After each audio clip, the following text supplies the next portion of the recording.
अस्सलाम वालेकुम स्टूडेंट, मेरा नाम है सरजैन अंसारी। आज हम क्वेश्चन कर रहे हैं 5 ईयर का 2017 रेगुलर।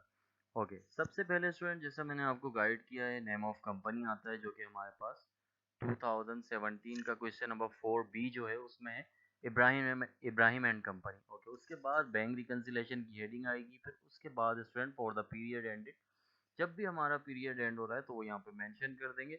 और सबसे पहला कॉलम जो बनता है इसमें सीरियल नंबर का है, और उसके बाद पर्टिकुलर, उसके बाद कैश बुक, और उसके बाद लास्ट में पासबुक।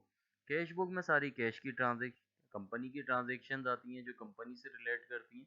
और पासबुक में सारी जो बैंक की ट्रांजेक्शन्स होती हैं, यानी जो बैंक की स्टेटमेंट में जो ट्रांजेक्शन शो ऑफ हो रही होती है, तो वो हम पासबुक में रिकॉर्ड करते हैं जो भी बैंक में होती है। ओके, तो क्वेश्चन मैं रीड कर रहा हूँ, 5 आप लोग निकाल लीजिए क्वेश्चन। ओके, सो क्वेश्चन हमारा 2017 का 4B क्वेश्चन है।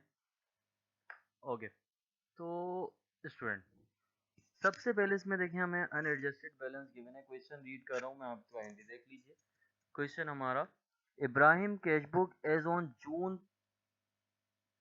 June 30, 2017 showed a debit balance of rupees 8,800, whereas the bank statement at the same date indicate the different balance that is 9,042. The following error were discovered. Okay.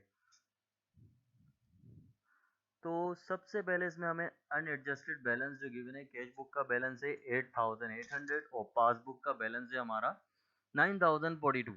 Okay, तो entry number 1 पे आ जाएंगे unadjusted balance लिखने के बाद। Okay, entry number 1 है हमारी, the bank statement showed a standing order payment of ₹385 for insurance. Okay, standing order, basically student standing order क्या होता है कि आपने ऑटो इंस्ट्रक्शन मार्क कर दी हो अपने अकाउंट पे कि ऑटो डिटेक्ट हो जाए आपके अकाउंट से, यानी बैलेंस आपका माइनस हो जाए। फॉर एग्जांपल क्रेडिट कार्ड जो होता है, क्रेडिट कार्ड की आपने ऑटो इंस्ट्रक्शन मार्क कर दी कि जैसे ही इसकी ड्यू डेट आने लगे तो आपका क्रेडिट कार्ड की अकाउंट से पेमेंट हो जाए। स्टैंडिंग ऑर्डर का ऑप्शन क्या होता है, ऑटो इंस्ट्रक्शन मार्क कर देते हैं, ऑटो डेबिट इंस्ट्रक्शन मार्क हो जाती हैं आपके अकाउंट पे। ठीक है, तो स्टैंडिंग ऑर्डर जब भी मेंशन होगा यहाँ पे तो ये हमेशा स्टूडेंट कैश बुक में से माइनस होगा, जो कि 385 है।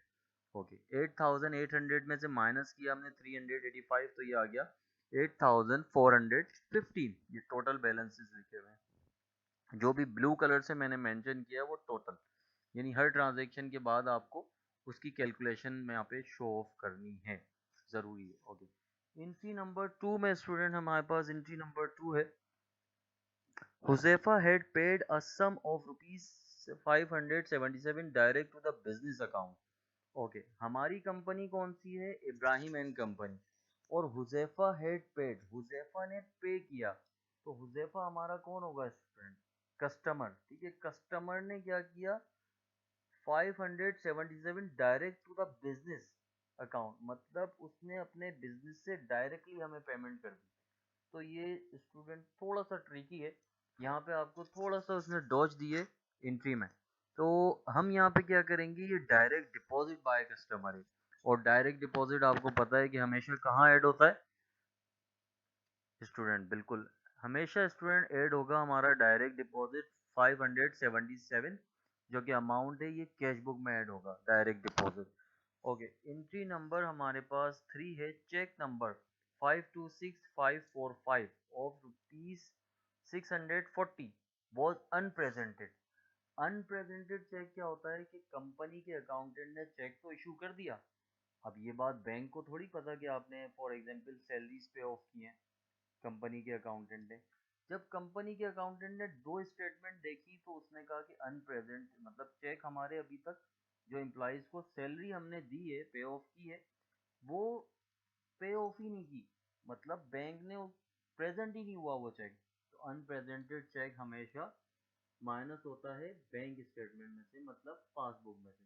तो ये 640 हमने जब माइनस किया तो ये हमारे पास स्टूडेंट बैलेंस आ गया 9,042 में से माइनस हुआ तो 8,402 रुपीज़ का अमाउंट आ गया, ये टोटल है। ओके, तो इसके बाद एंट्री नंबर हमारी 4 है, deposit not gate credit total 640। 5। Okay, deposit तो हो गया है बट अभी तक क्रेडिट नहीं किया बैंक ने। इसका क्या मकसद है कि डिपॉजिट इन ट्रांसिट, मतलब चेक डिपॉजिट हो गया है लेकिन बैंक में शो नहीं हो रहा। फॉर एग्जांपल ये क्लियरेंस का चेक होगा, तो जब भी डिपॉजिट इन ट्रांसिट की बात आ जाएगी, क्रेडिटेड की बात आ जाएगी कि बैंक यहाँ पे हो क्या रहा है, देखिए deposit not yet credit total. Deposit तो हो गया है लेकिन अभी तक बैंक ने उसको शो नहीं किया, यानी आपके अकाउंट को इंक्रीज नहीं किया। ठीक है, तो क्लियरेंस के चेक को डिपॉजिट होने में, प्रोसेस होने में टाइम लगता है, तो ये डिपॉजिट इन ट्रांसिट है।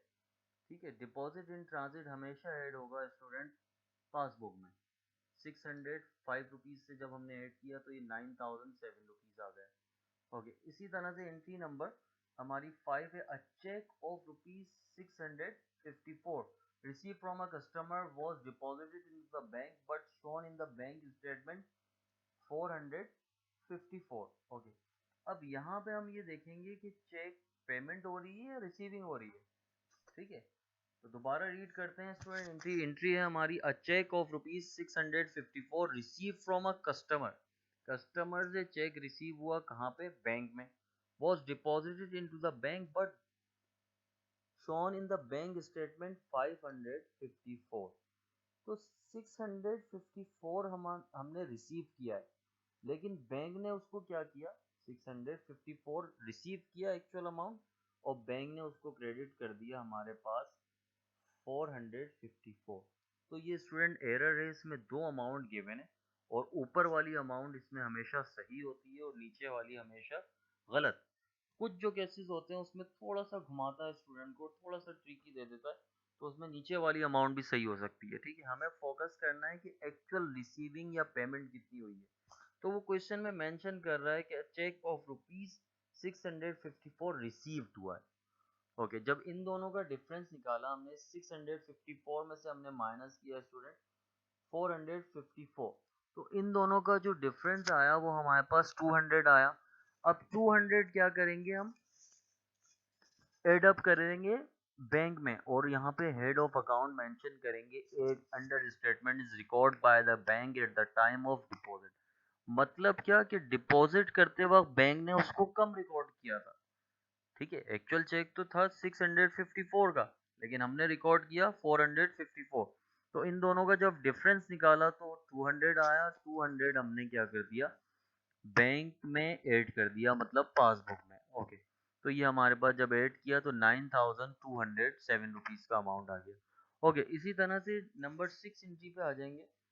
The bank had charge 25 of service for service fees and rupees for the chequebook. Okay, 20 rupees for the chequebook.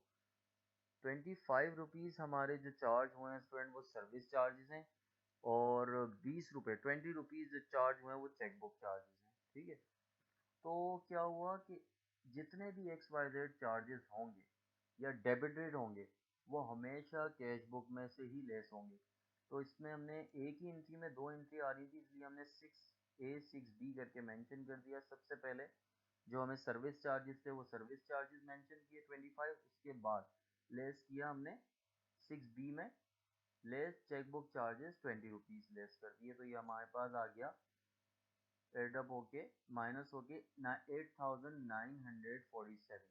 Okay, इसी तरह से एंट्री नंबर 7 पे आ जाएंगे। The bank had receive a credit transfer to 260 और rupees 264 dividend due to the firm. Okay, यहाँ पे क्या हो रहा है कि रिसीविंग हो रही है and credit transfer 260 for the dividend due to the firm. Okay, bank ने क्या किया, आपको डिविडेंड मतलब प्रॉफिट दिया है।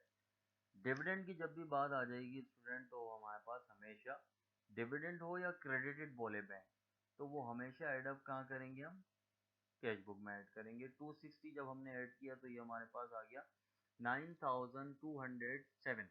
ओके, ठीक है, 9207। तो अब ये यहाँ पे जब टोटल हम सबका करेंगे इसका, तो दोनों बैलेंसेस हमारे पास स्टूडेंट इक्वल आने चाहिए।